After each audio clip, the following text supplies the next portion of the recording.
Responsibility is being fair. அதாவது நியாயமானபடி நடக்கிறது ரொம்ப முக்கியம்.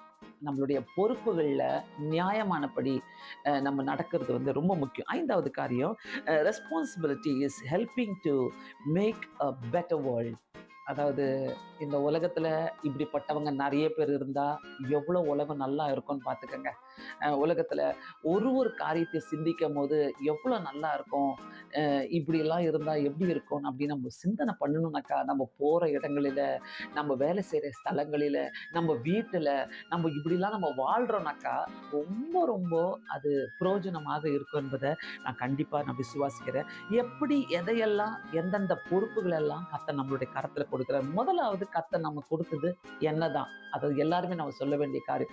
என்ன நான் எப்படி பொறுப்போடு நான் பார்த்துக்கிறேன், என்ன நான் கேர் பண்றேன்னா, சிலர் கேர் பண்ணவே மாட்டாங்க. அவங்க ஹெல்த்தை பத்தி கேர் பண்ண மாட்டாங்க, அவங்க வேலையை பத்தி கேர் பண்ண மாட்டாங்க, அவங்களுடைய அவங்களுடைய திங்கிங்கை பத்தி கேர் பண்ண, ஏதோ நடக்குது போட்டோம், ஏதோ ஒன்று போட்டோம், ஏதோ ஒன்று அப்படின்ட்டு விடுவாங்க. அது இல்ல வாழ்க்கை, அது இல்ல வாழ்க்கை. கர்த்தர் நமக்கு கொடுத்திருக்கிற ஒவ்வொரு காரியத்தையும் என்ன நான் எப்படி கேர் பண்ணிக்கிறேன், எதை நான் எப்படி பொறுப்பெடுத்துக் கொள்கிறேன். யாரை நம்ம சொல்ல முடியாது, நீங்க இந்த ட்ரெஸ்ஸை போட்டுக்கங்க, நீங்க இப்படி இருங்க, நீங்க அப்படி இருங்க, நீங்க இதை தான் செய்யணும், இதை தான் பேசணும், அப்படி யாரை சொல்றதுக்காக நம்ம வாழல. நம்மளுடைய பொறுப்பு to take care of my self.